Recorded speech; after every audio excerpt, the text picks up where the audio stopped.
This Houseplant Care 101 episode is all about Monstera Deliciosa, and I'm so excited because I actually get to buy one today, and I'm going to be sharing the entire process from when I actually choose the Monstera Deliciosa, the price, and what I look for, my thought process when I'm picking one out, to what I do when I bring it home to help prevent pests from that plant and spreading to my other plants, onto repotting.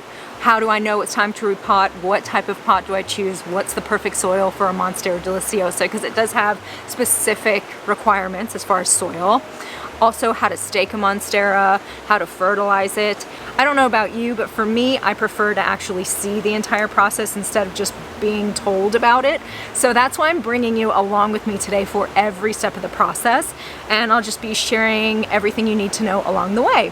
So first up is choosing a beautiful Monstera Deliciosa. So let's go over there and pick one out. This Houseplant Care 101 series is sponsored by rePotme.com. With rePotme, you can have all of your houseplant supplies delivered right to your door. They are a one-stop shop for all of your houseplant, orchid, or succulent needs. They have custom handmade houseplant soils ranging from tropical houseplants, cactus and succulents, pothos, snake plants, and more. I cannot live without their clear slotted orchid pots. They have amazing houseplant fertilizers and so much more. I've included their link in my description below, and you can get 10% off any soil with my code Ashley. They have some beautiful Monstera Adansonii, which is this type of plant.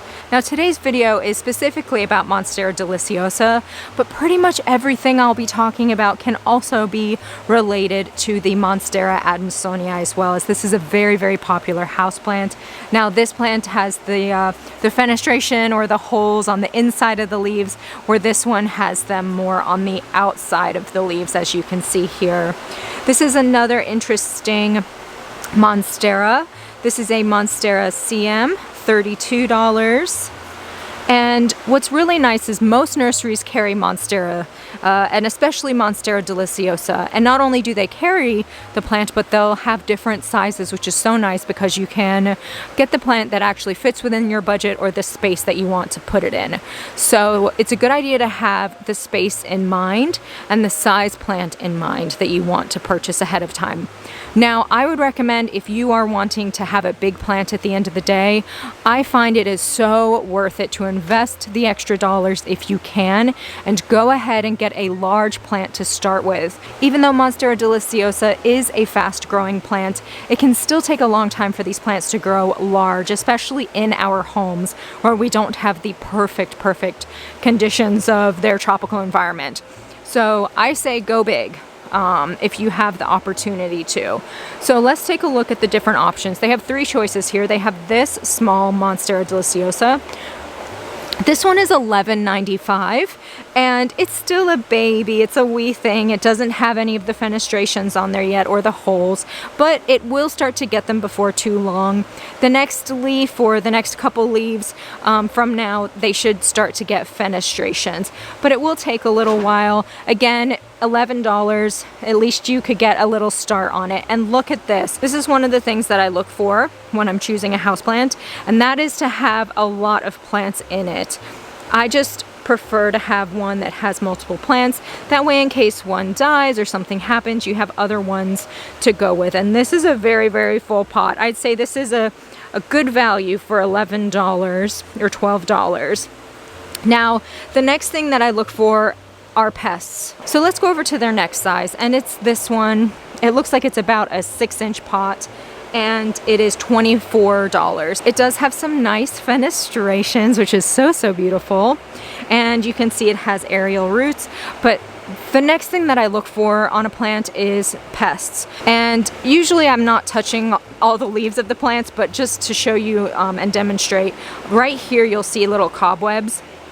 If it's spider mites, or under the leaves you'll see it, or in the crevices of the leaves it'll look kind of cobwebby, or even you'll see some webbing here, like in between the stems. You want to look out for that. Also, if you see any white fuzzy stuff on the leaves, that's mealybugs, or any dark little kind of ant looking things crawling around but smaller than that, looks more like fleas. Those can be thrips. And the next thing I do, once I'm sure there aren't any pests on the leaves, is I take a look at the root system. So I'm going to take a look at this plant's root system. Now, I would advise just to be super, super gentle since you are in a greenhouse and we don't own this plant. Just be really, really gentle with it and slowly wiggle it out. Oh, look, it's coming out really easily. Oh, wow, those roots look so good. Look at those beautiful roots. So this is what we want to see with a Monstera Deliciosa. Really like creamy looking roots, very tubular, healthy, new growth happening as you can see here. It's not brown and mushy with root rot. I don't see any white fuzzies or anything in there like mealy bugs. So, you know, it's not difficult to check the roots, and it's definitely worth it because I have definitely had that problem before where I really wanted a plant and upon investigation of the roots, it wasn't the best idea, and you don't want to waste your money. The other thing you can look for is how compact the roots are. So if you don't want to immediately have to repot your plants, or say you want to wait a while, then choose a plant that has some room. This one has like, I don't know, a little bit of room here. Like it's not super, super compact, but it's probably ready for repotting almost. And if I didn't want to repot, then I would pick something that has a lot more soil to roots ratio. So much fun. I love plant shopping. Now this is the next size up that they have, which is 49, and there's one size larger than this. And these have some really nice size leaves, very fenestrated. And the next thing that I look for is new leaf growth. So typically if a plant is putting out new leaves that look really good, that's a sign of a healthy plant. So for instance, this plant just put out this new leaf. It looks really nice. Or sometimes you'll see a leaf that's still furled up. Ooh, look at this beautiful new leaf. You can tell that the leaf is newer because it's a lighter green color to the rest of the plant. Here's a new leaf that's on a $24 one. So they have some on the other side as well, so I'll explore. And then the last size that we have here is this beautiful plant. Now, I have no idea how huge this Monstera Deliciosa is. They're absolutely massive. They have to be maybe 5 gallons. And they're $99. Very, very large, and multiple plants in the pot, which is great as well. I mean, look at these beauties. Again, you know, a $99 for a plant isn't going to be in a lot of our budgets. However, if you do have that, it is so worth it because it will take a very long time for the leaves to get this large to where they're way, way bigger than my head. Look at this new leaf over here. Isn't it so beautiful? I think I have found the one that I want. It is this beauty right here, and it has some gorgeous fenestrated leaves. It has new growth coming out. It's packed full of plants. Now I am planning on whatever plant I get to repot it, so I want to choose one that is ready for repotting. And as I'm squeezing this, I can already tell that it is ready to be repotted because it is so tight and jam-packed full. You know, slow and steady with these plants because we don't want to break the roots or traumatize or shock the plants in any way. But tell me that plant's not ready for repotting. Look at that. Big difference from the last one we looked at. This one is absolutely ready for repotting, and I'll go more into that in the section of this video. And I'll also have timestamps below if there's a section that you want to go ahead and jump to if there's something specifically you're interested in. But it's definitely ready to go. But the roots look so healthy, don't they? They're that creamy white. You can even see the new little roots, like the little bit of yellow there. This one is in great shape. I'm so excited to add this plant to my collection. She is such a beauty. And then once I bring her home, I'll be sharing the routine that I do with every single plant upon bringing it home to help prevent a pest outbreak on the plant and prevent any pests from spreading to my other plants. So let's go ahead and check out.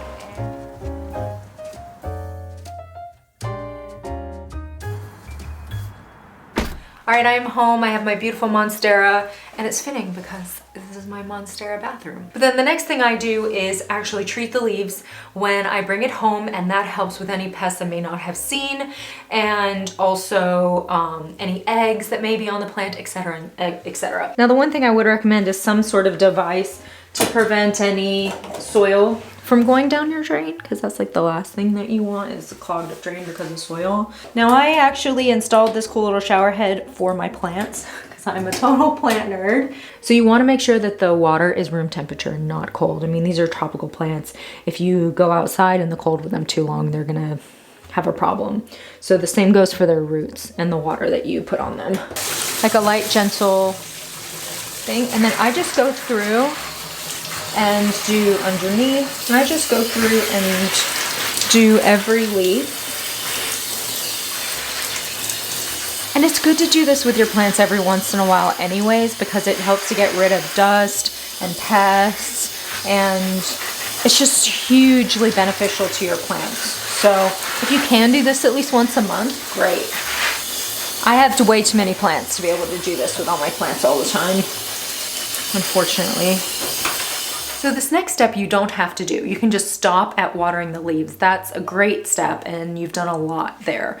Now this next step is only if you want to do an extra step, and it's also really helpful to do if you see pests actively on your plant. Say, you know, you see thrips or spider mites or mealybugs. This is a great product. You can really use any insecticidal soap that you want to. This is one that I just happen to have. So it's just a simple spritz like that. You just spray it all over your leaves. You just spray it all over on the backs of the leaves. So even if you had a plant with a lot of leaves, you could just like, you know, just spray it all over. So this soap should actively kill the bugs on the plant. And now I'll just let the plant sit for about 30 minutes. And there are two schools of thought on if you wash the soap off or if you leave it on. I would recommend testing one of the leaves to see how your plant reacts to it. Then if you decide you want to leave the soap on, it's just a lot easier just leaving the soap on. But I tend to wash the leaves off. Sometimes I've experienced like browning leaves and all of that kind of thing. If you're seeing an active infestation, I would also recommend putting on some gloves and just like rubbing the soap all over the leaf. It'll get the pest caught up into the soap and the lather and will just do an even more effective job of killing those pests. My plan is leave it for 30 minutes and then spray the leaves off. 30 minutes is up, time to wash the leaves off and then repot this plant. Okay, time for repotting. I have all my supplies that I need. So you'll need your pot. I have a bunch of pots in here to choose from. And you'll want your soil. I'm also going to be adding a few little supplemental pest management options just to kind of cover everything. You don't have to do all of these steps. It's just letting you know all the information and then decide for yourself what works best. Now pretty much all of these supplies are from rePotme.com. I have this really cool potting mat that I'm obsessed with. So again with the squishies, give it a little tight hug, a little squish to get the pot loose. Oh yes, look at that. There are times that I'll repot a plant and it's not entirely root bound and there is excess soil and I want to put my own really good quality soil instead of what it comes with from the nursery or from the grower. And if that's the case and it's not root bound, I will use the same size pot or smaller if needed, if the roots are just like so tiny compared to the amount of soil. But this one's definitely root bound, so we're going to size up.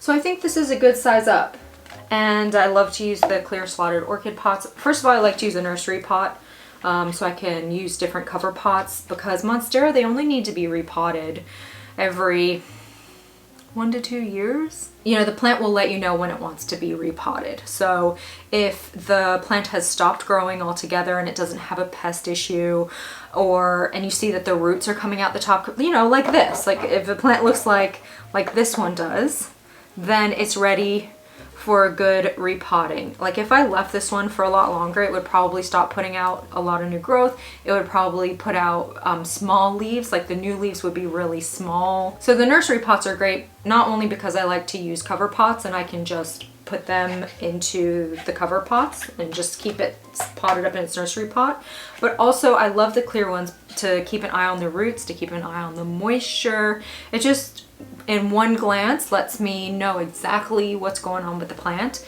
and I don't have to take it out of its pot or really stick my finger in or do any of that. I can tell if there's moisture just by looking at it, tell if the roots look good, tell if the roots don't look good, more importantly, if it has root rot happening. Next up, I'm going to just squeeze the roots a little bit and see if I can loosen them up. Now, some people are really aggressive with this part.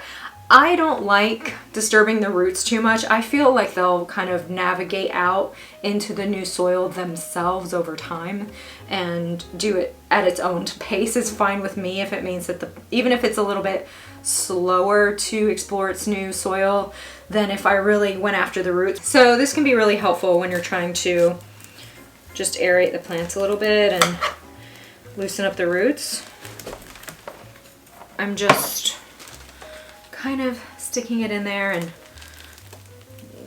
moving it around a little bit. And look how well that's doing it. It's okay if some roots break. And again, I'm mostly doing it with these bottom roots. So sometimes this happens and it's just so root bound and so tight, and I'm overly cautious when it comes to tearing up the roots that I gave it a little squeeze. I did loosen it up a little bit. You can do a little, poking in the top, aerate it out just a little bit. But I think I'm going to go ahead and repot it up. Still plenty of beautiful roots intact. I just don't want to cause too much root trauma to the plant that all it focuses on is like repairing all those roots that got damaged, and it doesn't focus on leaf growth because there's so much energy the plant has, and it'll go to the first thing it'll do is repair the roots every time versus putting out new growth. So I think that's as much root damage as I want to do to this plant because I really want it to focus on that foliage growth. So this is the soil that I'm using today. It's the Monstera soil from rePotme.com, and it's a customized soil for Monstera, and I'll show you what it looks like. Now, as I always say, you can easily make your own potting soil, and the one I always suggest is a 50% potting mix to help retain water and 50% some other substrate to make it well draining. So for Monstera, that could be like 50% potting mix, and then you could even get fancy with it and do like 25% perlite, 25% orchid bark if you wanted to, or you could just do 50% potting mix, 50% perlite or pumice, or just again 50% moisture, 50% well draining. I'd even suggest going more like 40% potting mix and 60% well draining. It's so worth it to not have to deal with overwatering your plants, because when your soil is well draining enough, it's like no concern at all about overwatering your plants, because there's no way that it's going to be sitting in waterlogged soil because it's so well draining that it won't waterlog. So this is what the Monstera soil looks like. Isn't that so pretty? So this is what you want your Monstera soil to look like. They have some charcoal in here, they have perlite in there, they have some bark in there, all sorts of good stuff. So there's no way that this type of soil is going to become waterlogged. Oh yeah. Now you'll notice with Monstera they have aerial roots, and if you don't like them, you can just put them in to the pot and pot up the aerial roots, or you can leave them out if you want to. I just let mine kind of be wild and free. Oh, and actually I would like to stake this plant. I had totally forgotten. As Monstera grow, they can become really heavy, and they're also in their natural habitat, they're climbers. So using either a moss pole or a plank or a trellis or something can really help encourage their growth. And where you want to put it is on the back of the plant, where you see like the aerial roots coming out. So you see like the main, there's a lot of plants in this one, which is awesome, but I'm just gonna put it kind of where these two are. And again, it's kind of hard because it has such a tight root ball, but I'm just going to kind of balance it up against there. This Velcro stuff is really helpful. It's gentle on the plant, it's easy to remove. So I'm just gonna measure out like how much I want to use. Perfect. It just gives it some stability. Now, I may end up switching out this moss pole for a trellis, but this was just what I had on hand right now. But a nice big trellis in the back would probably be more helpful since there are so many plants in here. Now we all know fungus gnats are such a huge pain. They're the little gnats that kind of fly around And these are called mosquito bits, and it has a bacteria which gets rid of the fungus gnats and kills off the larvae. It kills off the little fungus gnats. Now my preferred method of treating fungus gnats is making a tea out of this, and that tea I find really permeates the plant and really permeates the soil and does a terrific job. But you can also incorporate some of these into the soil and sprinkle some of those kind of all throughout.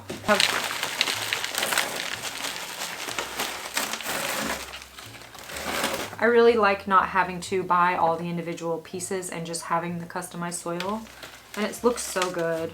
Doesn't it look so much better? The other option for pest prevention is using systemic granules, and I have struggled with a lot of different pests, and systemic granules seems to be one of the few things that really does work. So it has all of the directions on the back as far as how much to use, and the way it works is it has something in it that the plant absorbs, and then when the pest eats the plant, the pest absorbs the active ingredient out of the plant and it kills the pests. So and it really disrupts their life cycle. You can be specific with it if you want to. I'm just gonna eyeball it. I'm gonna do about 1.5 to 2 tablespoons for one this size. So I tend to use a fertilizer like this or this, but you want to be just careful in general with fertilizing and start at half strength, and you want to fertilize during the growing months. And then usually plants tend to go somewhat dormant in the winter time and in the fall, so it's best to just lay off of fertilizing unless you're seeing a lot of growth, in which case you can fertilize at half strength. And then you just want to give it a good watering. So this soil is really well draining. I've given it a good amount of water, so it's all settled in now. And as you can see, it's so well draining that the water is draining through pretty quickly. So I could probably dump this out, maybe do that a couple more times just to help it get established, which I may do. The other option that you can do once you've gone through this initial watering to help settle the soil, you can bottom water your monsteras. So to bottom water, you just have an empty saucer or a bowl or something, and you set your monstera into it, and then you pour the water in like this, and then over time, the plant will absorb the moisture. And then once it's sat in there for a while and it doesn't appear to be soaking up any additional moisture, then at that point, you can take the plant out and it will have soaked up as much as it needs. Now we all love the beautiful fenestrated leaves, and lighting plays a huge part in that when it comes to Monstera deliciosa. So you'll want to place your plant in bright and direct light. A lot of people get confused on bright and direct light. What does that mean exactly? And it's trying to mimic their natural habitat as much as possible. So they're usually climbing up a tree and they get that dappled light coming through the trees. Now don't hesitate to leave any questions below, and I'm really excited about this beautiful, beautiful Monstera. I think she was just a great find today, and I'm so happy with her. Isn't she beautiful? And there are so many wonderful Monstera varieties out there that you can apply a lot of these same general principles to their care. I do have a lot of other episodes in my houseplant care series, so feel free to check those out. And I have linked all of the products in my description below that I mentioned today. If you'd like to see future episodes in your newsfeed, make sure to subscribe. And we also have a terrific community on Instagram. All right, I hope you have a wonderful rest of the day. Bye.